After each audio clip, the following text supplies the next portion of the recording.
Siapa yang tak kenal dengan filem Sarjan Hassan? Filem yang menjadi tatapan umum oleh segenap masyarakat dari dulu hinggalah sekarang dan mewarnai kaca layar menjelang sambutan kemerdekaan. Ternyata kisah ini sememangnya wujud dan bukanlah rekaan, tetapi filem ini telah diubah jalan ceritanya menentang Jepun daripada menentang pengganas komunis. Walau bagaimanapun, kisah dan jalan cerita yang dipaparkan dalam filem Sarjan Hassan itu bukanlah kisah sebenar yang berlaku dalam hidup Sarjan Hassan, tetapi hanyalah sebuah gambaran tentang semangat juang seorang Sarjan Hassan. Nama sebenar beliau adalah Hassan bin Haji Osman dan beliau merupakan anak jati Negeri Sembilan dan dilahirkan pada tanggal 15 Februari 1927 di Kampung Pantai Seremban, Negeri Sembilan. Beliau mempunyai 5 orang adik-beradik dan merupakan anak yang ketiga. Beliau pernah mendapat pendidikan di pondok yang terletak di rantau. Beliau juga memperoleh pendidikan dari guru-guru yang masyhur seperti Mufti Negeri Sembilan, Syekh Haji Ahmad. Ketika dalam tentera, beliau adalah seorang yang warak, tawaduk dan tidak pernah meninggalkan solat. Sarjan Hassan pada mulanya hanya berkelulusan darjah 5 Sekolah Melayu sebelum memulakan perkhidmatannya di dalam askar pada 21 Disember 1946. Sarjan Hassan terdorong untuk menyertai pasukan keselamatan apabila pengganas komunis telah membunuh ahli keluarga beliau, termasuk isteri dan datuknya di depan mata. Bertindak balas daripada itu, beliau memulakan langkahnya dengan belajar ilmu silat walaupun terpaksa mengayuh basikal berbatu-batu sebelum menyertai askar.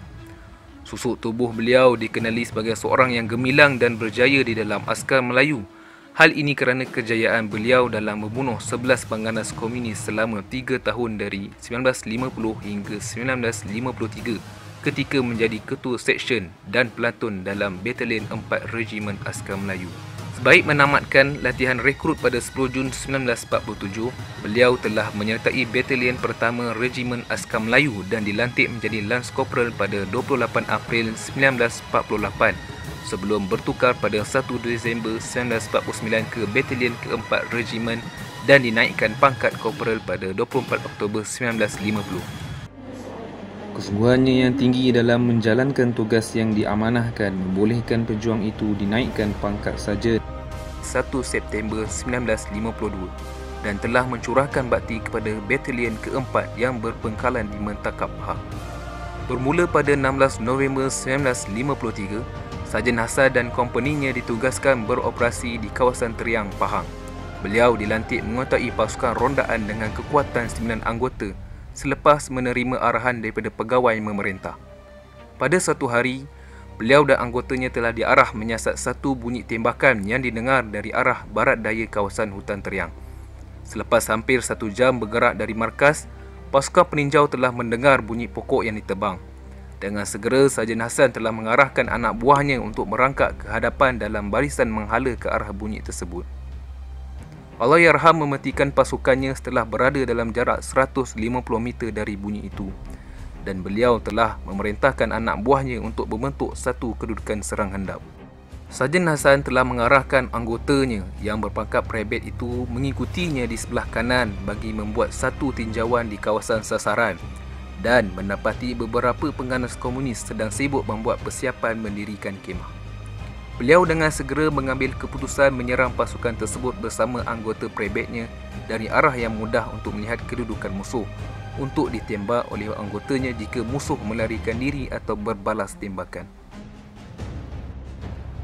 Hendak dijadikan cerita, pasukan musuh berjaya mengesan kehadiran Sarjan Hassan dan anak buahnya.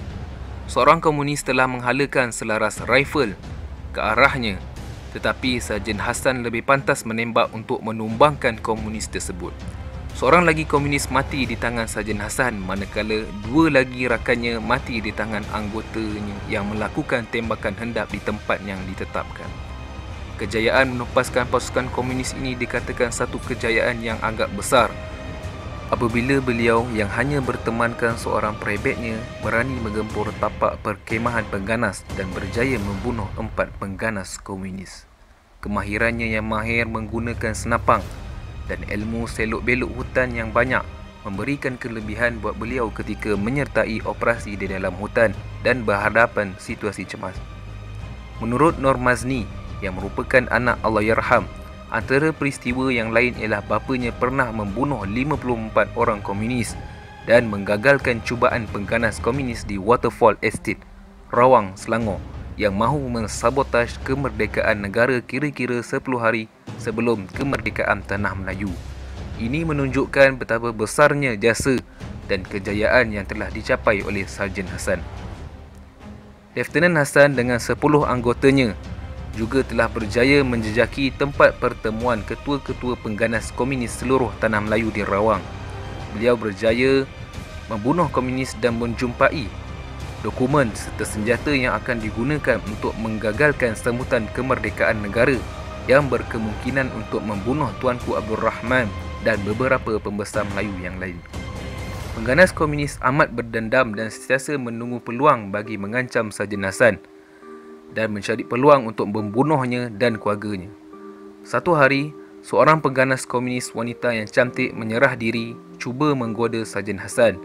Tetapi atas sifat kewarakan Sarjan Hassan, pengganas komunis wanita itu pula yang belon dan memberi maklumat kepada Sarjan Hassan sehingga tertangkapnya 27 orang pengganas komunis.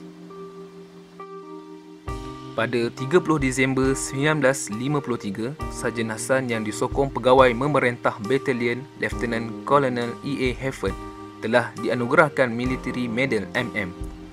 Pengiktirafan itu telah diterima apabila Ratu melalui London Gazette menganugerahkan MM kepada Sarjan Hassan pada 12 Mac 1954 yang disampaikan Pesuruh Jaya Tinggi British di Tanah Melayu, Sir Donald McGillivray di King's Hotel, Kuala Lumpur. Di antara anugerah lain yang diterima beliau ialah General Service Medal dan Mention in Dispatch dari Kerajaan British pada tahun 1950 dan 1952 kerana kehebatannya ketika menyertai operasi berhadapan dengan pengganas komunis. Di atas pencapaian dan kecemerlangan, beliau terpilih menjalani latihan Cadet Federation Training Wing di Port Dickson mulai 10 Jun 1957 dan telah ditauliahkan pangkat Lieutenant Muda Batalion ke-5 Regimen Askar Melayu pada 7 Ogos pada tahun itu. Kemudian, beliau telah ditugaskan di Brigade Kedua Infanteri pada 4 Disember 1959 dan menamatkan perkhidmatan sebagai penolong ketua kompani di Kompani 5 Melayu pada 5 Ogos 1962 selepas berkhidmat selama 16 tahun di dalam tentera. Jawatan terakhir yang disandang beliau ialah sebagai seorang kapten. Sarjan Hassan juga berbakat di dalam bidang penulisan. Beliau telah menulis sebuah skrip berkisah perjuangan anggota tentera pada zaman darurat. Skrip beliau telah berjaya dipentaskan dan ia berdasarkan kisah hidup Sarjan Hassan sebagai seorang tentera. Drama pentas yang diarahkan oleh beliau mula mendapat tempat di kalangan masyarakat dan liputan akhbar sehingga menarik minat Allahyarham P. Ramlee untuk menjadikannya sebuah filem. P. Ramlee telah mengaturkan sebuah pertemuan bersama Sarjan Hassan bagi mendapatkan persetujuan menjadikannya sebuah filem dan Sarjan Hassan telah bersetuju dengan cadangan tersebut. Penceritaan filem tersebut telah diubah dengan menceritakan suasana Tanah Melayu ketika menghadapi penjajahan Jepun dari menceritakan perjuangan Hassan menentang komunis. Tindakan P. Ramlee pasti menimbulkan tanda tanya. Hal ini dilakukan supaya mengelakkan filem ini daripada disabotaj pengganas komunis, misalnya panggung wayar dibakar. Ini kerana pada waktu itu, Tanah Melayu masih terdapat ancaman komunis dan dalam keadaan darurat. Pejuang negara ini menghembuskan nafas terakhir pada 30 April 1991 akibat sakit jantung di Hospital Besar Seremban, sekarang Hospital Tuanku Jaafar.